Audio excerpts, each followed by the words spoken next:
What's up everyone, welcome back to my on-game series where we'll be looking at monthly at the games that are available on MetaQuest's subscription service Quest Plus.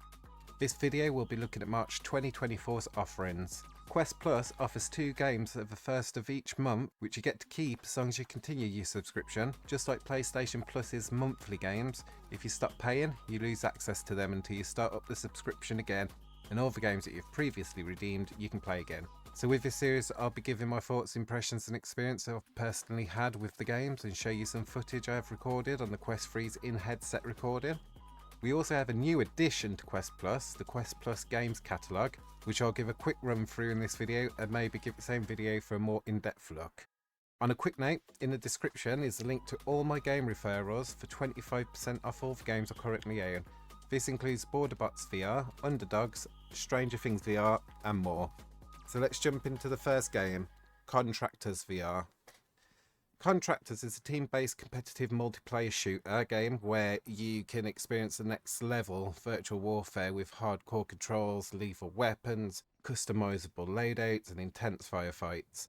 It also has single player where you can do objective matches against AI, like Capture the Flag and Domination, a survival mode where you have to survive against waves of enemies, a zombie mode which is basically survival with zombies and zombie dogs, and free roam which I haven't personally tried, but it's an option within the game. The graphics, I think, are really good considering it's a game that was released back in 2018 and it holds up really well against some of the other first-person shooters on the Quest. Just a quick note that Contractors is also getting a new game which is in open beta now, and it's called Contractors Showdown, which looks absolutely amazing. It's a battle royale game. It looks fantastic, check it out.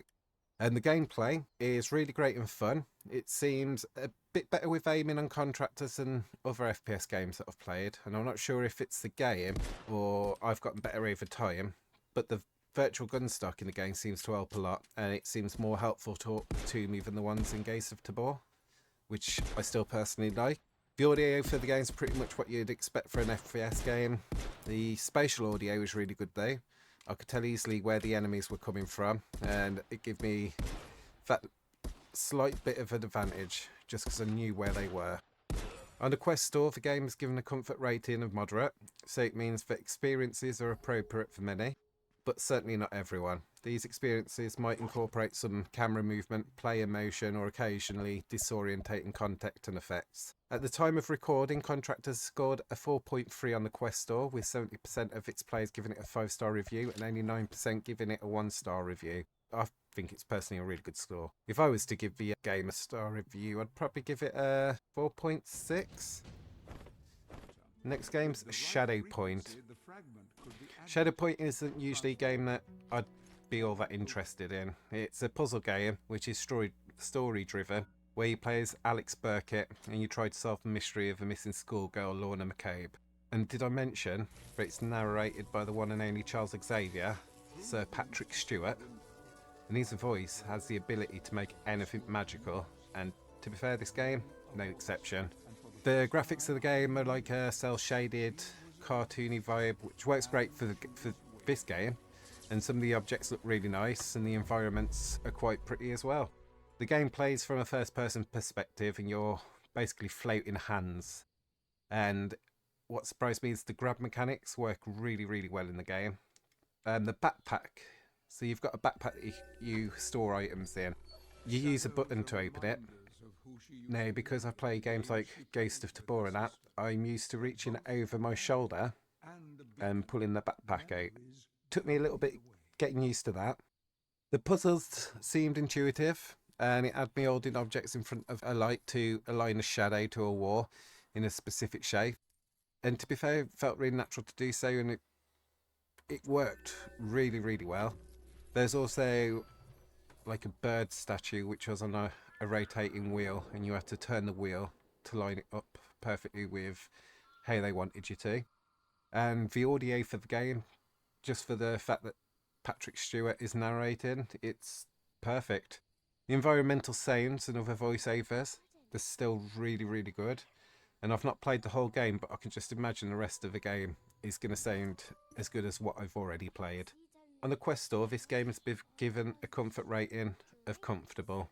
At the time of recording this, Shadow Point has scored a 4.3 on the Quest Store, with 66% of its players giving it a 5-star review and only 7% giving it a 1-star review. So if I was going to give this game a star review, I'd give this game a 3.5. Now, onto the new feature, the Quest Plus game catalogue. So again, similar as the PlayStation subscription service, PlayStation has a games catalogue as well, where they have games in rotation. So some months they may take a game away and replace it with a different game, or they might even just add new games.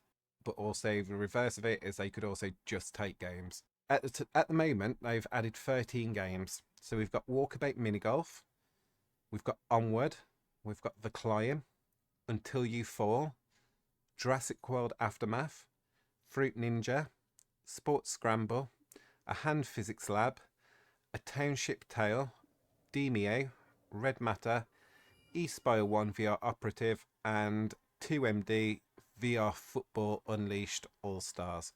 It's also worth noting that this game catalogue, since it's been announced and came to us on the 1st of March, the developers of eSpire 1 has also released a new update called version 1.11 New Recruits Update, which has updated its visuals for the Quest 2 and 3, but it's ended the support for the Quest 1.